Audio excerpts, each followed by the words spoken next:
अपनी पत्नी रजनी को डांट लगाते हुए शिवम कह रहा था कि तुम पर सिर्फ और सिर्फ मेरा ही अधिकार है। तुम ये मत भूलो कि अब तुम मेरी पत्नी हो। एक लड़की की शादी होने के बाद उसकी सारी जिम्मेदारी उसके पति और ससुराल वालों की होती है, तो लड़की पर पहला अधिकार भी सबसे पहले उसके पति का ही होता है। शादी के पहले तुम्हारी जो भी इच्छाएं थी तुम्हारे घर वाले सब पूरी करते थे, लेकिन अब तुम्हारी सारी इच्छाएं मैं पूरी करता हूँ। क्या मैंने तुम्हें कोई भी कमी रखी है? तो फिर हुआ ना तुम पर मेरा पहला अधिकार। तभी रजनी बोली, अच्छा मैं कोई सामान हूँ जो आप मुझ पर अपना अधिकार जमा रहे हो? जो भी बातें आपने अभी अभी कही वो किस वेद पुराण में लिखी है या किस धर्मशास्त्र में लिखी है? क्या आपने इन सभी चीजों के लिए अदालत या फिर मुझसे सहमति ली थी? आपने मेरी मांग में सिंदूर क्या भर दिया? आपने तो मेरा स्वाभिमान ही खरीद लिया। आप यह भूल गए कि आपने अगर मेरी जरूरतों को पूरा किया है तो मैंने भी अपने जीवन के पूरे 18 वर्ष आपके और आपके परिवार के नाम किए हैं। तो ज्यादा किसने किया, इसका हिसाब लगा लीजिए। रजनी की सास बाला देवी जी वहीं पर बैठी हुई थी। वह बोली, हाय हाय बहू, यह कैसी बातें कर रही हो? कभी औरत भी अपने किए हुए का हिसाब किताब लगाती है क्या? ये तो तुम्हारा फर्ज था, और शादी के बाद हर औरत पर उसके पति का ही अधिकार होता है। तुमने अनोखा नहीं किया है, फिर तुम ऐसी बातें कैसे कर सकती हो? रजनी बोली, कम से कम गलत बात में अपने बेटे का पक्ष मत लीजिए माँ जी। मैं कोई सामान नहीं हूँ जो आपका बेटा मुझ पर अधिकार जमाएगा। हिसाब से तो मेरे माँ बाप से जो दहेज मिला था या उन्होंने जो दहेज दिया था उस हिसाब से आपका बेटा मेरा गुलाम हुआ ना। लेकिन मैंने तो आज तक कुछ नहीं कहा। गलती मेरी है। अगर उस वक्त मैंने आवाज उठाई होती तो आज मेरा स्वाभिमान इस तरह से रोंदा न जाता। बाला देवी जी बोली, ये कैसी बात कर रही हो बहू तुम? 4 किताबें क्या पढ़ ली और नौकरी क्या कर रही हो? तुम्हारे तो पैर ही जमीन पर नहीं टिक रहे। सुन रहे हो शिवम, तुम्हारी बीवी क्या कह रही है? इसलिए तो मैं कहती थी कि गांव की लड़की से ही शादी कर लो।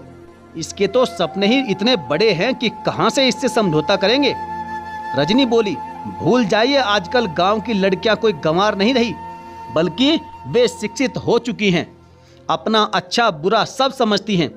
मैंने ऐसा क्या कर दिया जो आप सब मुझ पर राशन पानी लेकर चढ़ गए? मैं तो बस इतना ही बोल रही हूँ कि मेरे माता पिता को भी मेरी जरूरत है। मुझ पर उनका हक पहले है, क्योंकि इस दुनिया में मुझे वह लेकर आए हैं। अगर आपको मुझ पर हक जमाना है तो भगवान से प्रार्थना कीजिए कि अगले जन्म में मुझे तुम्हारी बेटी बनाकर देना। बाला देवी बोली, बहू, तुम्हें नहीं लगता कि तुम कुछ ज्यादा ही बोल रही हो? तुम्हारे माता पिता की तुम अकेली संतान हो, तो इसमें हमारा क्या दोष है? एक तो बिना बताए तुम अपनी सारी तनख्वाह आए दिन अपने माता पिता को भेज देती हो। अब तुम अपने माता पिता को इस शहर में रखना चाहती हो। ये तो नहीं हो पाएगा। बहू, तुमने तो कुछ ज्यादा ही मांग लिया। तभी शिवम बोला, अरे नहीं माँ, ये तो चाहती है कि वह हमारे साथ रहें। जब मैंने कहा कि यह संभव नहीं होगा तो इसने उन्हें इस शहर में लाने की बात कही। अब बताओ माँ, क्या मैं घर जमाई बनकर रहूंगा? अगर वह इस शहर में रहेंगे और हमारे सगे संबंधियों को इस बात का पता चलेगा तो हमारी क्या समाज में इज्जत रह जाएगी? इसका पूरा ध्यान उन्हीं लोगों पर रहेगा। तभी तो मैं कह रहा हूँ कि इस पर पहला हक मेरा है, ना कि इसके मायके वालों का, इसके माँ बाप का। उस दिन तो बात खैर जैसे तैसे खत्म हो गई। कुछ महीने बाद फिर से रजनी के पिता को कीमोथेरेपी के लिए मुंबई जाना था। रजनी की माँ मालिनी बेटी से बोली कि बेटा, अगर तुम्हारी जान पहचान का कोई है तो उससे कहकर हमारा टिकट करवा दो। मैं इन्हें अकेले छोड़कर कैसे जाऊं? तुम भी बार बार परिवार को छोड़कर हमारे लिए परेशानी मत उठाओ, मैं वहां सब कर लूंगी। रजनी बोली, नहीं माँ, कोई परेशानी नहीं होगी। माँ बाप बच्चों के लिए इतनी परेशानी उठाते हैं तो क्या एक बेटी अपने बाप के लिए इतना भी नहीं कर सकती? जहां तक मेरे परिवार की बात है तो परिवार की पूरी जिम्मेदारी क्या एक औरत पर ही होती है? पति पत्नी दोनों पर जिम्मेदारी होती है परिवार की।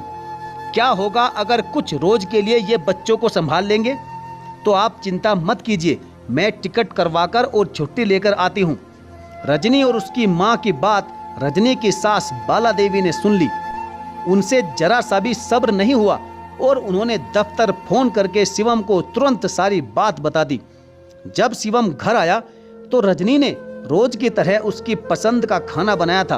वह आते ही बोला, क्या बात है, आज फिर कोई बात मनवाने के चक्कर में हो क्या? अब ये मत कहना कि मायके जाना है या उन्हें यहाँ लाना है, क्योंकि मैं इसके लिए तैयार नहीं हूँ। बाला देवी मुस्कुरा रही थी। रजनी समझ गई। तभी वह बोली कि आज्ञा की जरूरत छोटों को पड़ती है। पति पत्नी का रिश्ता तो बराबरी का होता है। जैसे आपको खाना खिलाकर मैं अपना पत्नी धर्म निभा रही हूँ और आपको यह बताकर कि मैं 1 हफ्ते की छुट्टी लेकर अपने माता पिता को मुंबई इलाज के लिए लेकर जा रही हूँ, एक पुत्री धर्म निभाऊंगी। जैसे ही शिवम तेज आवाज में बोलना चाहे वह धीरे से बोली, ध्यान रखिएगा, मैं भी अपने स्वाभिमान के लिए आवाज ऊंचा कर सकती हूँ। बच्चे घर पर हैं इसलिए चुप हूँ, वरना आज जो आप करेंगे कल फिर वही इनसे पाएंगे। उसने प्यार से बच्चों को खाना खिलाया और उन्हें कमरे में भेज दिया। अगले दिन बाला देवी ने रजनी को बिना बोले रजनी की माँ मालिनी को फोन किया और उसे बहुत कुछ सुना दिया। बेचारी मालिनी जी कहती भी तो क्या कहती। उन्होंने बेटी को आने से जब मना किया तो रजनी समझ गई, लेकिन उसने किसी की एक भी नहीं सुनी। जब पति ने कहा कि अगर तुम वहां गई तो मैं तुम्हें कभी लेने नहीं आऊंगा, रजनी मुस्कुराते हुए बोली, मर्दों का यह आखिरी हथियार होता है जिसे वे आखिरी वक्त पर अपनी पत्नी के स्वाभिमान को ठेस पहुंचाकर इसका इस्तेमाल करते हैं। शिवम बोला, मैं तुमसे मजाक नहीं कर रहा हूं। रजनी बोली, तो मैं भी तुमसे मजाक नहीं कर रही हूं। शादी को 18 साल हो गए। मैंने आपको पत्नी का सुख दिया, पिता बनने का सुख दिया, आपके घर परिवार को संभाला और नौकरी करके अपना सहयोग दिया। मेरे पिता ने आपके यहाँ मुझे विदा किया था, याद रखिएगा, बेचा नहीं था। मुझे लगता है कि इतनी जिम्मेदारी और इतना समय एक औरत के लिए बहुत होता है। आप भूल रहे हैं, मैं माँ और पत्नी होने से पहले एक बेटी भी हूँ। आप अपने बच्चों को संभालिए, मैं अपने पिता को संभालने जा रही हूँ। बस जब बच्चे आपसे सवाल करें तो उन्हें सच्चाई जरूर बताइएगा, आपको आपका जवाब मिल जाएगा। इतना कहकर रजनी चली गई। रजनी 2.5 घंटे में अपने माता पिता के पास पहुंची और उसी रात की फ्लाइट से पिताजी को मुंबई ले गई। उन्हें कीमोथेरेपी दिलवाई और 2 रोज बाद वापस मायके में लौट आई। तभी उसकी माँ मालिनी बोली, बेटा अब तुम अपने ससुराल में वापस चली जाओ, तुम्हारे बिना वहाँ बच्चों को बड़ी परेशानी होगी। तब रजनी बोली कि माँ, बच्चों की जिम्मेदारी क्या बस एक औरत की होती है? क्या औरत पर बस उसके पति का ही अधिकार होता है? पत्नी का कोई स्वाभिमान नहीं होता क्या? एक औरत का भी तो अपने मन पर और खुद पर अधिकार होता है। कुछ वक्त उन्हें मेरे बिना ही संभालने दीजिए। कुछ मर्दों को हर चीज आसानी से मिल जाती है, जिसके कारण वे औरतों की कदर करना भूल जाते हैं। 2-3 दिन में ही शिवम और बाला देवी जी की हालत खराब हो गई। बच्चों के सवालों का जवाब वे लोग नहीं दे पा रहे थे। रजनी की बेटी प्रिया, जो 12 साल की थी, उसने अपनी माँ को फोन किया और सारी बात बताई। रजनी ने उसे समझाया कि बेटी, अपना काम टाइम पर कर लिया करो। अगले दिन वह अपने छोटे भाई का काम कर रही थी तो शिवम बोले, मेरी बेटी तो बड़ी हो गई, अपने भाई का भी ध्यान रखती है। प्रिया बोली, मैं इसका ध्यान रखती हूँ, लेकिन इस पर कभी अपना अधिकार नहीं दिखाऊंगी। बाला देवी बोली, देख रहे हो शिवम, ये सब जरूर इसकी माँ ने सिखाया होगा। शिवम बोला, नहीं माँ, कोई भी माँ अपने बच्चों को गलत बात नहीं सिखाती है। हो ना हो, हम जो कर रहे हैं यह उसी का परिणाम है, ये उसी का असर है। बच्चे कहते नहीं हैं, लेकिन बच्चे देखकर सब समझते हैं। मेरी ही गलती है। जो बात मैं इतने दिन से समझ नहीं पा रहा था, वो मेरी बेटी की कुछ बातों ने मुझे समझा दिया।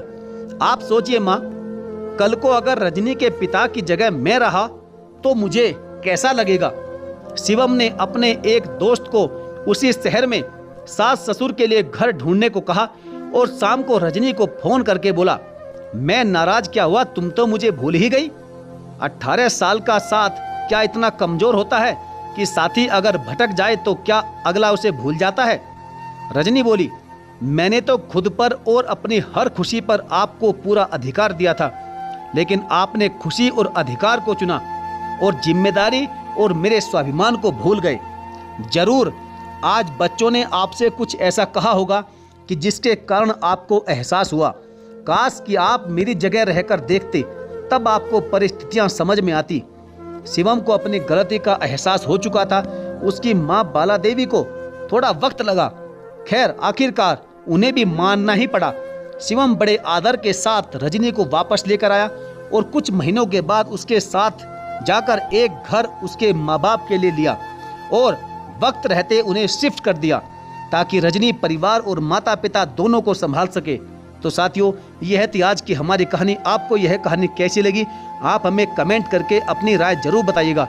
और हाँ, यदि आपने अभी तक हमारे चैनल को सब्सक्राइब नहीं किया है तो सब्सक्राइब करके बेल आइकन को जरूर प्रेस कर लीजिएगा। तो चलिए साथियों, मिलेंगे फिर और किसी कहानी के साथ। तब तक के लिए धन्यवाद। जय हिंद।